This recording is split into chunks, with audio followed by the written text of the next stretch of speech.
जी sir.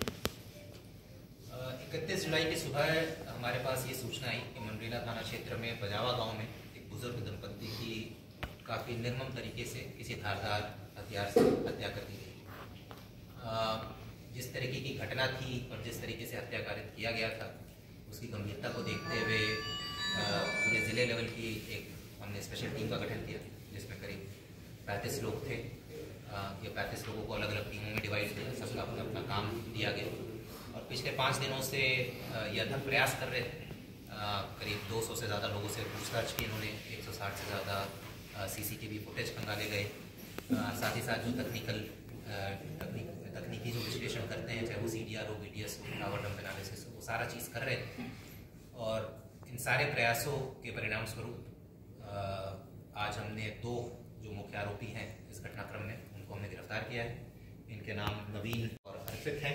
ये आरोपी के परिवार के ही सदस्य हैं और जो भी प्रारंभिक पूछताछ में जो चीज़ सामने आई है उसमें 2 मुख्य कारण आए हैं। जो मोटिव, इस मर्डर का मोटिव अगर हम समझने का प्रयास करें, पहला मुख्य कारण है कि जो मृतक है उसके पिताजी और बाकी उनके 10 भाई थे। तो इनके ज़मीन के बंटवारे को लेकर पिछले कुछ वर्षों पहले ज़मीन का बंटवारा हुआ था और ये जो आरोपी का परिवार है, इनको लगा था कि भाई इनके साथ न्याय नहीं हुआ है और इनको जिस तरीके से बंटवारा में ज़मीन मिलना चाहिए था वो नहीं मिला है। तो वो एक इनके मन में पहले से बात थी कि भाई हमारे साथ न्याय नहीं हुआ है। और ख़ासकर इस मृतक ने जब वो ज़मीन का विभाजन हो रहा था, प्रॉपर्टी का विभाजन हो रहा था, तो आरोपी पक्ष को सपोर्ट नहीं किया, दूसरे पक्ष को सपोर्ट किया था। तो इसीलिए इनके मन में मृतक के प्रति एक गुस्सा था।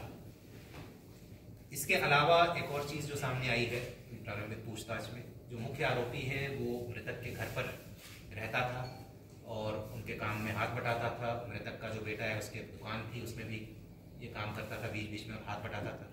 मगर जब वो रहता था तो मृतक और उसके बेटे और उनके परिवार के द्वारा इसके प्रति व्यवहार सही नहीं था।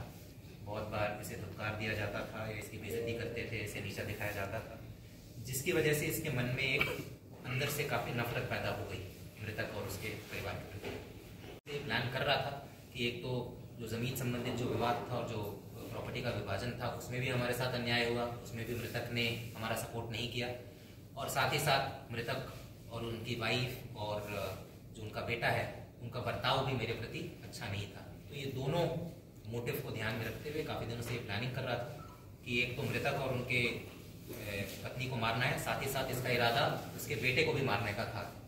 और उस दिन भी इसने कुछ देर इंतज़ार किया था कि बेटा अगर घर से निकलेगा तो उस पर भी इसका वार करने का प्लान था। प्लानिंग कुछ महीनों से कर रहा था, पर फाइनली अभी 30 तारीख की रात को ये अपने एक सहयोगी के साथ यहाँ आया और इस घटना को अंजाम दिया। गिरफ्तार कहाँ से किया गया सर? गिरफ्तारी गुड़गांव से किया है। ये पिछले 1.5 साल से गुड़गांव में ही डिलीवरी बॉय की नौकरी कर रहा था और ये घटना कारित करने के बाद वापस गुड़गांव चला गया। पुलिस ने क्या क्या सामान जब्त किया इस प्रकरण में? इसमें अभी फिलहाल हमने एक बाइक जब्त की है जो कि मृतक के पुत्र का था और ये घटना करने के बाद अपने साथ गुड़गांव ले गया था, छिपाया हुआ था कहीं पर। साथ ही साथ अभी प्रारंभिक पूछताछ में जो हथियार का इस्तेमाल हुआ है उसके बारे में खुलासा हो गया है। अभी जब्ती हम